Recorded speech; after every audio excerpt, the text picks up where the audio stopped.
Radio. Why don't we just not watch it? We've both seen it before. Just talk about. Just pretend it's fresh in our head. And Dude, just I be saw it like yeah, 4 years ago. Oh, I should do. I mean, you remember what happens? He's a rat. He cooks. The end. 3, 2, 1. Mark. Hello, everyone. Welcome back to Top250. My name's Peter. This is Joe. Hello. And this week or day or whenever, we will be watching it. Ratatouille. This is actually a Pixar film. First Pixar film on the list. I'm assuming there's going to be more higher up. Oh yeah. This is not my favourite Pixar film. Nope. It's good. But I'll watch it now. It's far from mine, I think. But that's not giving it too much disrespect. But yeah, I have only seen it once and quite a long time ago, and I was quite drunk, if I remember rightly. Okay. You were there. And you were quite drunk, and was I? Yeah, I don't think I. Oh yeah, I don't think I was. Yes. Yeah, don't think I enjoyed it fully. I got a bit annoyed by it, but we shall watch it now. And as this is kind of a book clubby type thing, you've either seen the film or you're about to watch the film, so go ahead with that, and we shall see in a bit when we will have watched the film. See you in a bit. Stop that. Stop that. Mark. Hello there. So we've just finished watching Ratatouille, and for me, second time. How many times have you seen it now? A few. Oh, not yeah, a lot. few. Okay. Not a lot. Not compared to other Pixar films that I've seen. No. Yeah, like Toy Story and better ones. Oh, teaser. So, Joe, tell me, what do you think about old Ratatouille there? Because I think this is going to be interesting, because I think we both have quite mixed feelings about it. Yeah. So is it worth mentioning the plot much at all? Or should we to some extent, I mean, I guess very briefly, it is about a rat who can cook. When you say it like that, it almost sounds ridiculous, doesn't it?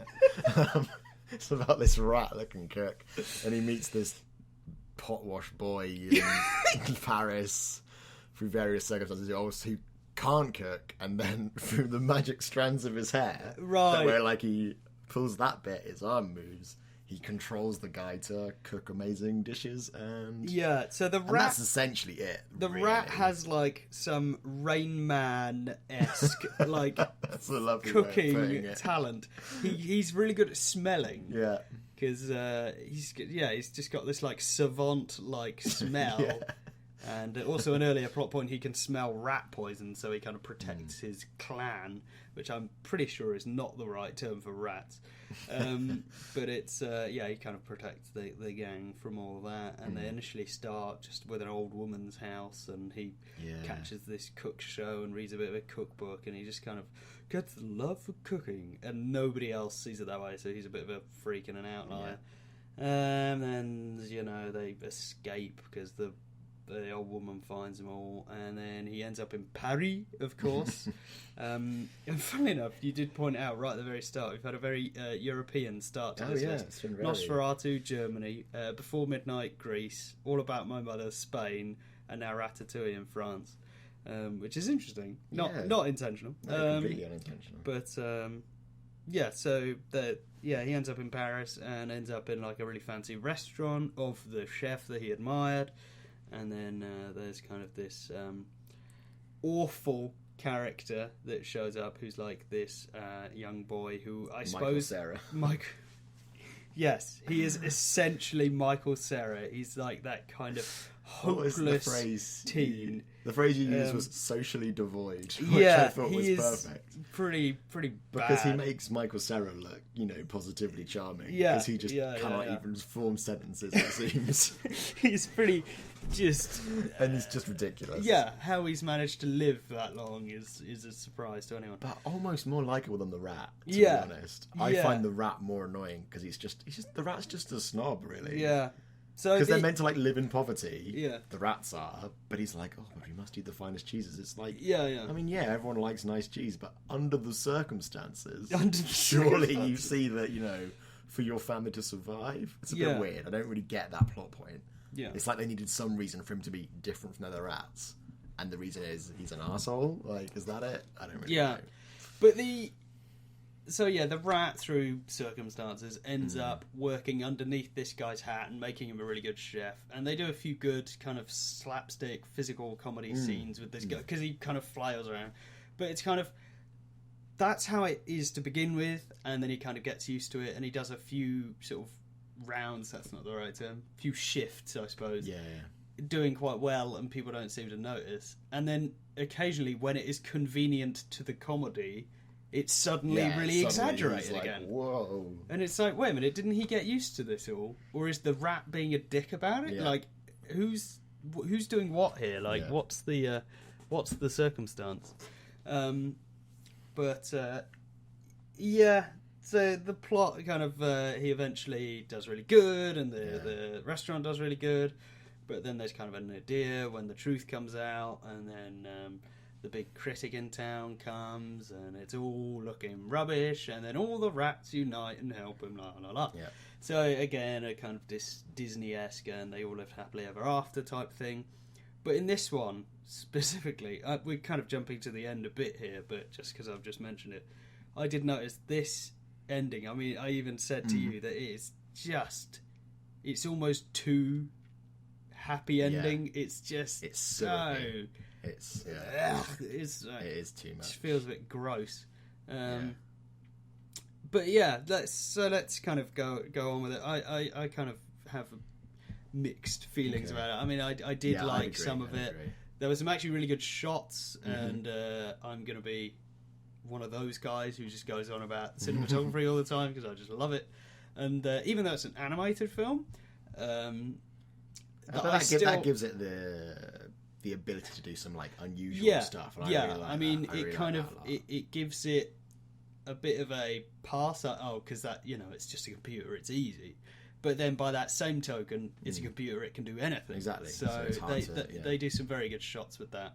And but then equally, some also just kind of average. It's not like great cinematography throughout. But it chooses moments to be quite stylized. It isn't quite bold enough to like make the whole thing stylized. Sorry, I've got something in my eye here. If that's going to bother anyone, it's just blink it out. It's bothering me. Yeah. I mean, but yeah, I'm not getting emotional over this film. I mean, did you want to mention a few of your favourite shots? Because I've got a couple I wanted to. But you go well, there's first. the main bad guy, because there's kind of a comedy bad guy who's great, probably my favourite character. Actually. And then Little stepladder, very funny. The genuine bad guy, who is the big critic, whose, funnily enough, his name was Ego. I thought that was quite a funny little sneaky trick. But he lives in essentially like a coffin. No, he lives in a coffin-shaped room, and how that is introduced is literally this great vertical shot, and it's quite like vertigo-inducing, and that's quite good because that's really cool. And then there's a little guy walking in. It's a good sense of scale, and then you have some good kind of pans and that sort of thing. That's the one that really stood out to me. But there's a shot that it opens with, which is mirroring The Good, the Bad and the Ugly in the jumping out of the smashing window and it pausing in an unflattering way. And that's how it starts, bit of a cold open, edgy. And then when that shot actually happens in the narrative, I did mention this, they don't pause on it. So you just kind of miss it almost. So I think what would have been good is if they paused it again, because it's got narration as well, and that's how it kind of starts. Yeah, I wanted to mention. So then then he bursts through the window and it goes, here's where we left off, or something. That would have been, even just that little thing would have helped.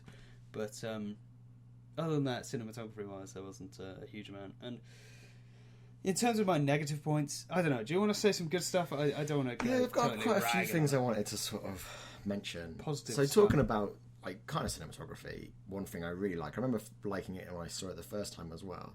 When he first describes like smelling and eating these things, there's this weird sort of like synesthesia thing he gets where the tastes are represented by like music and colours in his head, which I think is really cool. And I like how he eats one thing and it's got like a bass line almost to it, and eats another thing that's like a melody, and he's like, but if you eat them together, and then in the screen like the music comes together and the two images come together. And when I saw it in cinema as well, I thought that's really cool, but then they never come back to it. They do it once, and then they kind of like they do it like one more time with his brother, who like says like, I don't get it. Yeah. And then they never come back to it. And I was always a bit disappointed because I was like, that's really funny and quite cool and really different. And they could have done that a lot more, I thought. But they never quite could have did. explored that thing. I don't know about you, though. That's what happens whenever I eat cheese. Oh, yeah. I see colour and hear jazz music. But yeah, I also think, like, I think it's one of the few Pixar films, from what I can remember, that has, like, narration.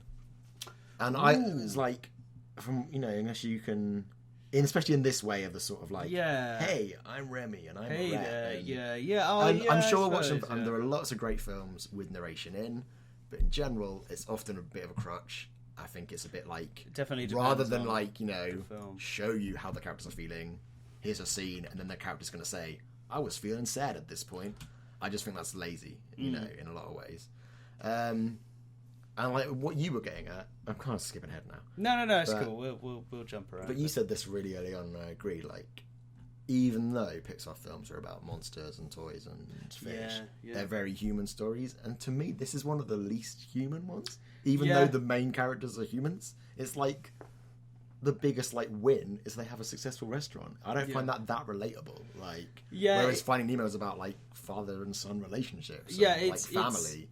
The family thing is like a backseat. Yeah, it's basically transposed. Like Finding Nemo is a very troubling situation. Yeah. Father trying to find lost son, but they put it into this fish universe. Exactly. Yeah, exactly. And it works, and it's a great film. Yeah. And I like it. But this one, I have real trouble sympathising with any of the two main characters. Because the one's some lanky goofball idiot who can't string a sentence together without going, oh, war. And is also inexplicably American when everyone else in the... It's got awful French accents as well. Like, so it's set in France, and everyone has the most ridiculous French accent. I mean... Oh, Jesus. Are they all played by Americans? Because they all sound American. The one that really stood out to me was the girl who's called Colette. And funnily enough, during the film, it bothered me so much I had to look it up. And she's from New Jersey. Yeah. She's an Irish American, not Irish, Irish Italian woman. And it's just like, why? Surely there's enough French actors out there. Exactly. But I think they wanted kind of almost the ridiculous, over the top, because it is a cartoon, so let's have kind of cartoony French voices. Well, that's another thing. The kind of evil little boss man, who's the little chef, literally little chef, because that's a phrase they use in the film to describe the rat. But the boss chef man, he's great. Like his French accent is pretty ridiculous. Yeah, but it's more kind of believable. Yeah, and it's played for laughs more. Whereas with the other characters, you're meant to believe these are French people, and I just don't believe it for a second. Like, and then the bloody Jamaican guy who has like two lines, one of which is just some real bad juju, man. I was like, oh wow, is this casual okay? racism now, halfway through this kid's film. Is this okay? Like the only black character in the film as well, by the way. And then he happens to, have this ridiculously offensive accent. Well, I think there was earlier he said something. Okay, I think I and it was just fine. Right. And he had like a fine accent, and it wasn't ridiculous. Also, I've just seen here, we're on the IMDb page, and Skinner, who I think was he was the guy who looked a bit like Flea from Red Hot Chili Peppers. Oh no, he wasn't. As if. So the main French guy who I was just talking about is played by Ian Holm, the guy who plays Bilbo. And we were talking about it the other day, Ian Holm, our favourite guy. So yeah, we were just about to compliment that guy's accent, and it turns out he's just Ian Holm. So that's that out the window. Yeah. But yeah, the accents were a little bit annoying, and the guy who played Michael Cera, I mean, whatever his name was. So yeah, I just found it very hard to sympathise with the main characters. So I had I didn't care really. I didn't care. It's a fucking stupid scenario. It's ridiculous. Rat is in his head. And the rat, as you mentioned earlier on, is a knob. Like, the rat is flat I don't out like a knob. the rat. But only at certain points. Like, he just flips sometimes. He's like, right, no, I'm going to be a dick. And it's like, what? Why? Just fucking cooperate. And there's this mechanic of, Gaston? It's not Gaston, is it? Gaston the main means chef. boy. The main chef... Skinner. We just saw. No, like the ghost one though. Oh, oh. But he talks to this ghost one. Or something. Yeah. Whatever. Gatto. Gatto. Yeah, Gatto. That's it. Chef Gatto. So it has that mechanic of like it's almost like his conscience at various points, but then it's really inconsistent. Like I was saying right at the start, the reason the old woman starts shooting them is they're like stealing saffron or whatever. Yeah. And then 5 minutes later, he's in the thing, and then his conscience is like, you can't steal bread, and he's like, oh, you're right, I can't steal bread. But it's like, well, which is it? Because you were fine to steal 5 minutes ago, and now you're a. I don't know. I was just like, come down on one side about whether this is okay or not. No, you're it a never cook quite now. decides. Like you're a cook now. You make. You don't take. But I think what that boils down to is, again, other Pixar films are really tight. I think like there's not every line is like quite goes towards the whole picture.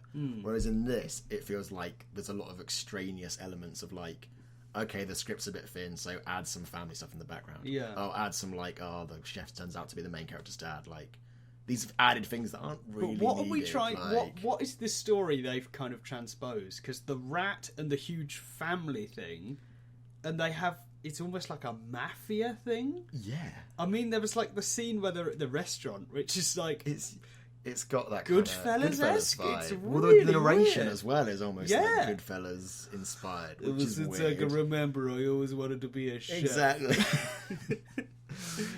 So that's a bit weird, and yeah, I'm rambling a bit now. But... Well, that's kind of what this is, I suppose. But and then the bad guys, we had kind of comedy bad guy voiced by Ian Holm, funnily enough, who was great. Like he was actually probably my favourite character when he was on screen and talking, and he was actually very good. And then the other bad guy, Anton Ego, was just kind of maniacally bad. He was played by Peter O'Toole, funnily enough, and I didn't know that.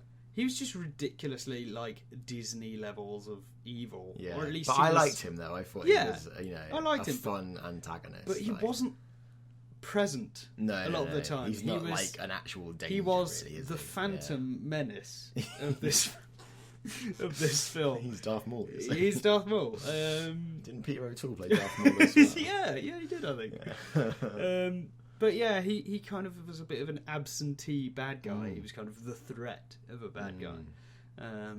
But I think we both mentioned I love that scene where he eats the ratatouille and it like into his eyes, yes, and suddenly he's a child that's fallen off his bike and he like flashes back to his mother's with cooking. His mother's cooking. That was That's very quite sweet. clever shot. Yeah. But I don't know. It's kind of one shot in a lot of kind of other stuff, and it's just.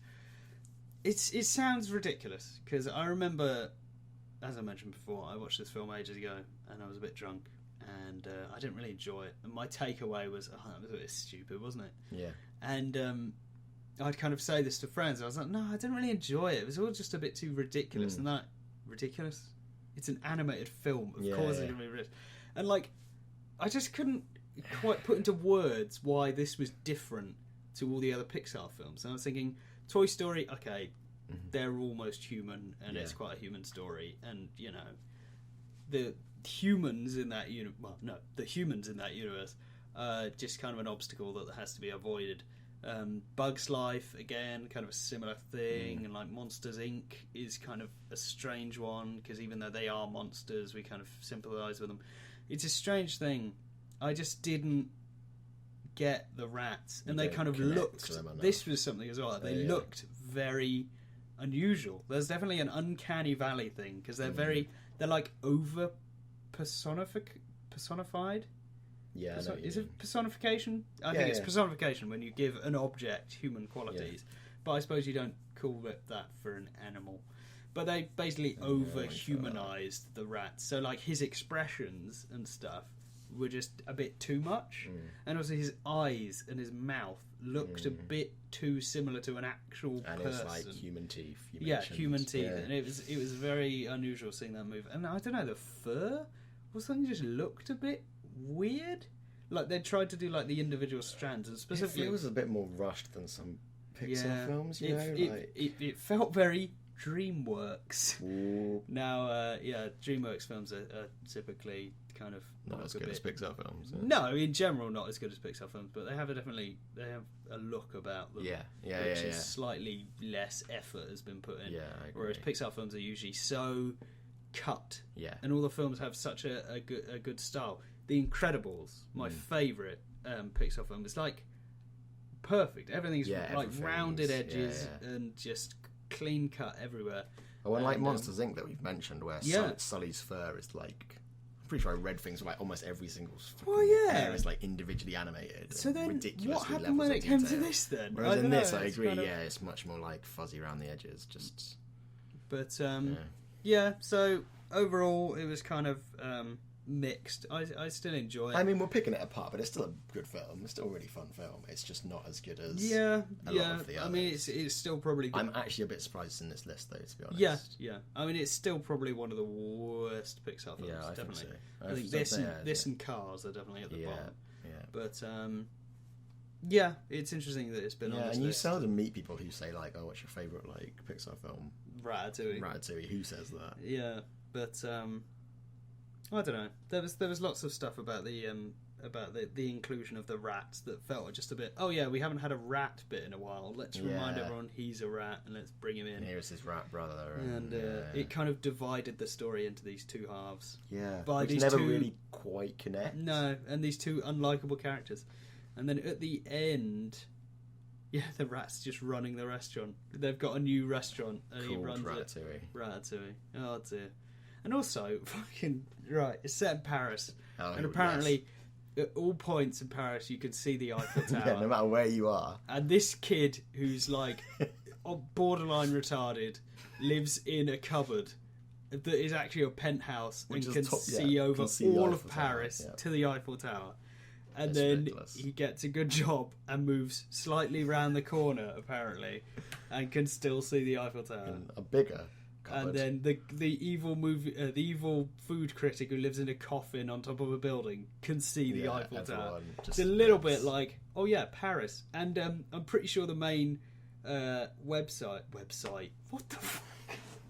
Sorry, we've got IMDb up here. I don't know. I probably just think that's something else. I am looking at a website. But the main restaurant, Gasteau, by the way, Gasteau. Is that's it. It's like right next to Notre Dame or something like that. It's ridiculous. It's kind of like this over Frenching of everything, and this goes back to the accents. Like they just really. This film is set in France. Everyone speaks ridiculous French. There's people on bicycles with berets and baguettes everywhere, and cheese, wine. France. France. You've been to France, Notre Dame, Eiffel Tower, bicycles. That's just reminding me of something, and I've just noticed it on the poster as you were talking about it. So I remember seeing like a trailer for this film in the cinema with my mum, and my mum's like knows loads about France, lived in France when she was younger, did French university. Oh, yeah. So I remember her saying when we saw the trailer, it says the title Ratatouille, and then it flips around, and then in brackets it tells you how to pronounce it, Ratatouille. And I remember being just like, oh, fucking Americans, just so patronising, like, because obviously no one in America has ever been to France or knows how to pronounce a French word. But to be honest, the whole film is like that. It's just like France for people that have no idea what France is. In every scene, there's a bike and a baguette and some onions and a stripy top and a beret, and the Seine is there and Eiffel Tower's there, and it's just like they've read about France. Exactly. Someone's read a really good tour guide of Paris, but never actually been there. There's nothing real about this. No, and to be fair, it's not meant to be. I mean, it is just an animated film. But it is a bit jarring if you know anything about France. You're just like, where is this magical, pretentious place where everything is like this? It's just ridiculous. So if we go through like the other Pixar films, because this is what I was trying to compare it to. It's like, what about this film makes me like it so much less than the other ones? I think it's a bit too long and it's a bit too meaty and there's too much in it that doesn't need to be there. It's not as tight and succinct. It could have been like a short or something. Like, they used to do those shorts. Maybe it could have been like a 20-minute, half an hour one of those. Maybe it's also just like first soup bit, maybe, or something. I don't know. It's kind of, and there's the bits where like the narration he has to describe, and it reminded me when I was thinking of it. It made me think of Up and Wall-E, which both have really long opening sequences with almost no dialogue. Yeah, which just like get you a feel for the film and the characters without anyone having to say I was sad here because my wife just died. It was like, it was good filmmakers doesn't need to tell you. I think the better Pixar films do that without having a narrator going, oh, when I was a rat eating cheese, this is how I felt about it. That's a good point. You know what I mean? I think it's one of the only... It's a bit less bold than some of the other ones that came after it and before it. Is it the only Pixar with narration? I can't think of another one, except maybe Brave, but I can't quite remember. See, I didn't even realise Brave was a Pixar film. Yeah, that's all right. I do like it. Yeah, I probably like Brave more than that. Yeah, because Brave has that central like mother-daughter story. It's about humans, exactly. As well. Yeah, not a rat who likes cooking. It's just a bit too far for me to reach. We were mentioning suspension of disbelief, and of course, 1, it's a film, suspension of disbelief. Yeah. 2, it's an animated film, so even more so. But it was just too much to ask. I mean, for kids, they probably love it because it's great. Yeah, But at some point, I just couldn't accept what they were showing me, and the fact that the main plot point relied on a rat pulling a man's hair so that he lifted his arm correctly or did these really precise movements. And there's even a bit where the rat pulls him forward to kiss the love interest. Yeah. Oh, and the love interest is a completely not necessary part of the story. She's a wetbag. She starts off really annoyed at him, and then she's like, "Oh, okay, I'll show you the ropes." And then he's magically better, and then she's annoyed at him again. Yeah.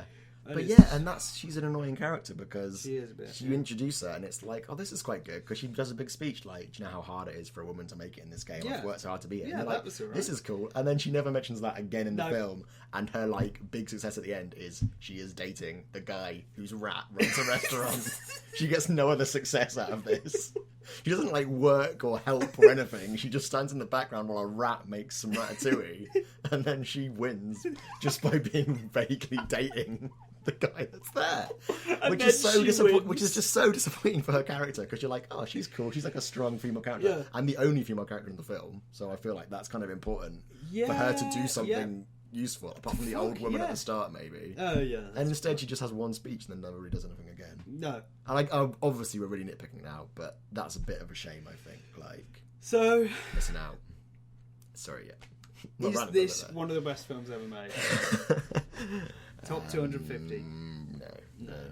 Like we always say, I struggle to think of 250. No, but like theoretically, would you say if someone said it's not in my best films ever top made? 250 for sure.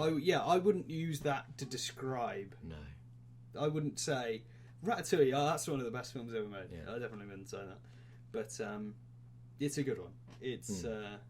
It is a good film. I'd give it, if I was pushed to make a rating, 3 out of 5, which is a bit of a cop out of a rating because it's like it was good. But honestly, it was good. I don't have anything more to say in that direction. Yeah. But I have plenty to say in the other direction. So anyway, that was Ratatouille.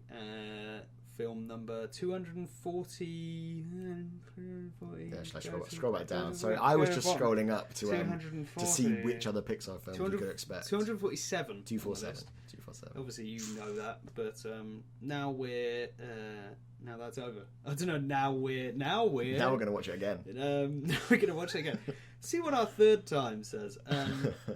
But no, that's been Ratatouille, and next time we will be watching Heat. I'm looking forward to that one. That's Michael Mann film, 1995. I believe Al Pacino, Robert De Niro. Yeah.